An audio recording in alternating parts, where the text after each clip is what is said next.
রাধে রাধে, সবাই কেমন আছো? দেখতেই পাচ্ছ বাইকটা দাঁড়িয়ে আছে।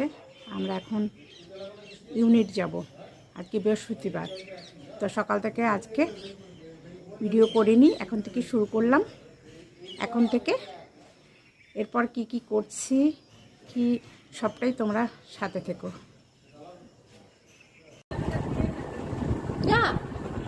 আজ তো বৃহস্পতিবার, আমরা ইউনিটে চলে এসেছি। তো এখানে ঠাকুরের বাসন কোসনগুলো ধোয়া হচ্ছে। তো এখন সব পাতা হলো। আর আজকে তো আমাদের আসার কথাই ছিল না, কেননা ভর্তি হওয়ার কথা ছিল, অ্যাডমিট। তো বুধবারে হওয়ার কথা ছিল, আর বৃহস্পতিবারে মানে অপারেশনের কথা ছিল। তো ডাক্তার বলেছেন যে আজকে হবে না, কালকে ওই মানে শুক্রবারে হতে হবে। তো আমরা সেই হিসাবে ভাবলাম ইউনিটে কেন যাব না।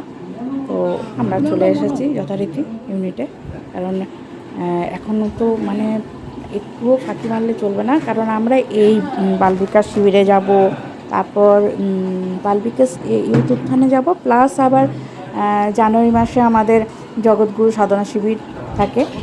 তো যারা জানে মানে তারা তো জানি। তো আমরা এখানে কীর্তন করছিলাম, আমি একটু নিজেই রেকর্ডিং করছিলাম, যার জন্য এরকম করে হয়েছে। কেউ ছিল না রেকর্ডিং করার, কি করব। তো আমি তো ভিডিও দিই না, সবার সাথে শেয়ার করি।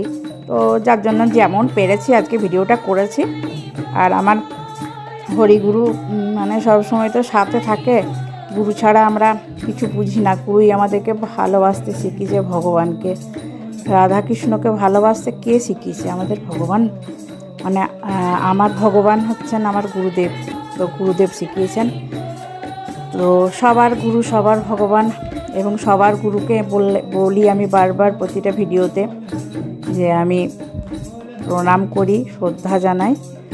আমার গুরুদেব আমাকে শিখিয়েছে কেমন করে রাধা নাম করতে হবে, কেমন করে দিন রাত রাধা নামে করতে হবে। তো আমি অনেক অলৌকিক কথা বলবো পরপর ভিডিওতে, এবং মোটিভেশনাল কথাও নিয়ে আসবো এই ভিডিওতে। অল্প অল্প কিছু বললাম, আমার যা অনুভব হয়েছে রাধাকৃষ্ণর প্রতি, এবং গুরুদেব আমাদেরকে যা শিখিয়েছেন, এবং গুরুদেবের প্রতি আমাদের যা যা অনুভব, সেটা সম্পূর্ণ সবটাই শেয়ার করব ভেবেছি ভিডিওর মাধ্যমে।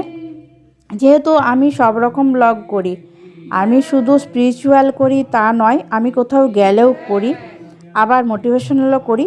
একটা ভিডিওর মধ্যে আমি সবেরই গেছি, কেননা আমি তো নতুন, আর আমি অত ভিডিও বানানোর টাইম পাবো না। একটা ভিডিও করেছি, কেন করি সেই সম্বন্ধে মানে পরে হয়তো বলবো যে কেন আমি ভিডিও করি। 1 নম্বর তো আমার ভালো লাগে, 2 নম্বর হচ্ছে আমিও চাই নিজে কিছু করতে এবং সবার সেবা করতে। সবার বলতে মহারাজজির সেবা করলেই আমার দুস্থ মানুষের সেবা করা হবে। তো আজকে আর বেশি বাড়াচ্ছি না। সবাই ভালো থেকো, সুস্থ থেকো। আর যারা নতুন জানোই কি করতে হবে, একটা সাবস্ক্রাইব করে দিও। আর সবাইকে অসংখ্য ধন্যবাদ। ভালো থেকো সবাই, সুস্থ থেকো। আর কি বলবো, আজকে বেশি কথা বলছি না, অন্য ভিডিও নিয়ে আবার আসছি।